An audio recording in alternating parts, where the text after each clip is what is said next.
Do you ever feel like you're just the maid in your own house, picking up wet towels, scrubbing counters, and nobody even notices? I get it. I've been there too. But here's the perspective that's changed everything for me. What looks like just another pile of mess is actually proof of something so much bigger. Living in a small home can feel cramped. The walls seem closer, the cupboards fill faster, and some days it feels like the air itself is heavy with stuff. You bump your hip on the same corner of the table. You shuffle stacks of mail from one counter to another, and you wonder if you'll ever get ahead of it all.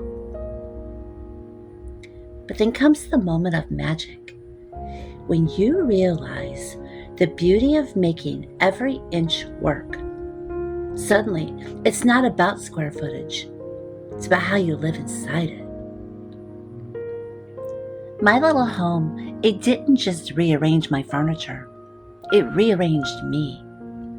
It taught me to be creative and to find contentment in less, and to discover joy in the smallest everyday rituals.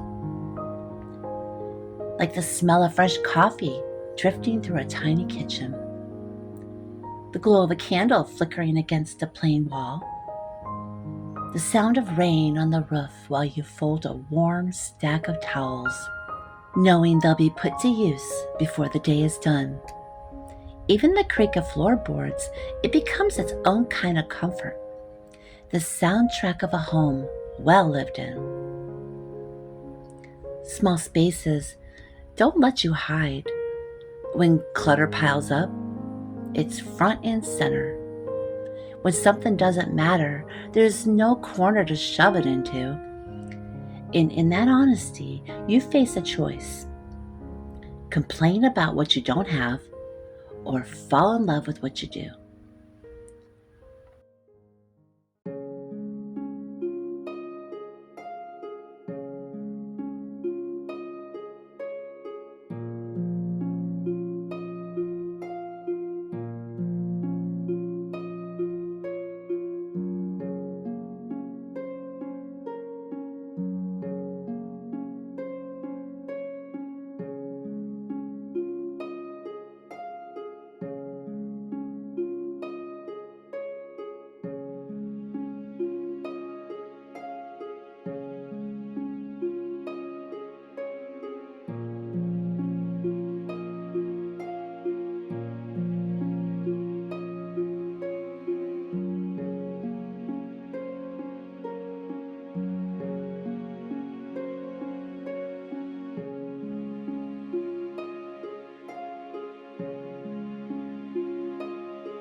Here's the truth.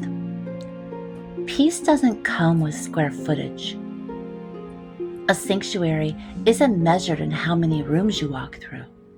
It's measured in how it feels when you come home.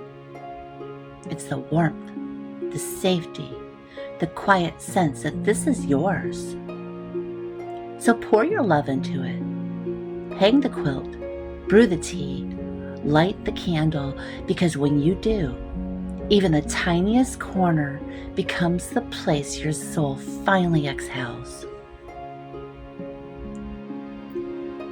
And on the days when homemaking feels endless, when the laundry pile looks like Mount Everest and the dishes multiply overnight, I remind myself, a home isn't built from walls and a roof. It's built from moments. It's a laughter around a messy dinner table, the comfort of that one chair that fits you just right, the smell of something baking, filling the air with warmth before you've even taken the very first bite. It's your kids' artwork taped to the fridge, a throw blanket that's always a little rumpled, the sound of the cat's paws as they click across the floor. That's the heartbeat of the home. And when I notice those joys, suddenly the weight of the to-do list, it doesn't seem so heavy anymore, because the chores will wait for me tomorrow. But the moments are right now.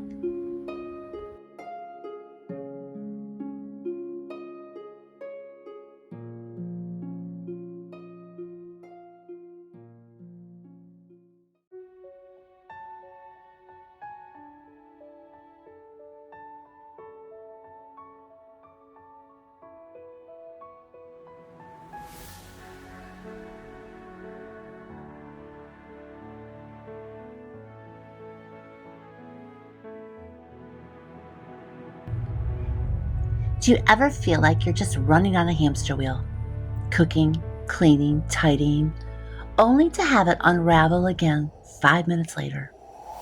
It's exhausting. It's so easy to believe that no one notices. But listen closely. Every single thing you do, it's an act of love.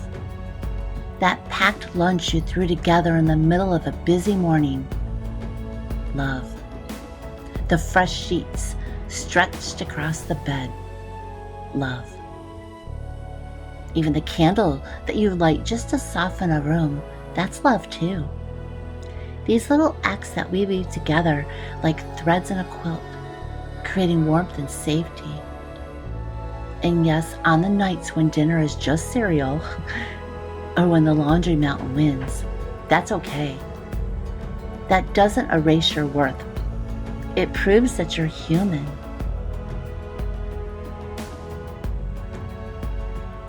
The real secret to homemaking joy is to stop chasing perfect. Start chasing loved. A loved home is alive. It's got cookie crumbs under the table, shoes piled up the door. It's not a showroom. It is the evidence of people who feel safe enough to be themselves. I didn't always think this way. My perspective was born in loss. At 16, I was homeless, sleeping in my car at Cocoa Beach. I had nothing. No walls, no roof, no sense of safety. 12 years ago, lost it all again and had to start over. When you've stared down empty, you learn fast. Stuff is fragile. It can disappear overnight. But the love you build, the laughter, the routines, the sacred ordinary, that's permanent. So now when I see dishes piled high or crumbs across the counter, I don't just see chores. I see the fingerprints of the life I built from nothing. I see how far I've come. I remember that girl in the car and whisper, "Look at us now. Look at the life we made." So if you're standing in your kitchen today, staring at the sink that never seems to empty, or folding yet another load of clothes that no one's going to thank you for, pause, breathe. This isn't wasted. None of it. These little tasks, they're the threads weaving a home, and you are the one holding it together. You've already walked through storms far worse than dirty floors and unmade beds. You've already proven you're stronger than the mess. So don't see it as failure. See it as evidence. Evidence of nourishment, comfort, companionship. Because a spotless house is lovely, but a lived-in home, now that's a blessing. And you? You're not just keeping house. You're nurturing hearts, your own, and everyone who walks through your door. And that is far more than enough. Here's something that I've started doing on the harder days. I call it seeing the story. Instead of focusing on what's undone, I name the story behind it. That coffee mug by the sink? The story of a morning where I actually slowed down. that pile of shoes by the front door, the story of people coming home safe, that hamper full of laundry, the story of warmth, of clothes that carried us through another week. Suddenly it isn't clutter anymore. It's a scrapbook, and I'd rather live in a scrapbook than in a showroom. So light a candle, pour a warm cup, let yourself rest, breathe. The chores will still be there when you're ready. But this moment, this breath, this reminder that your home is already enough, that is just way too precious to miss. You've built something beautiful here, and I am so proud of you. If this encouraged you today, I would love it so much if you would share it with someone who might need the reminder too. And if you want more cozy homemaking encouragement, make sure you subscribe and join me here. I'd be honored to walk alongside you. Remember, mess is proof of life, and your home, just as it is already enough. And I'll see you next time.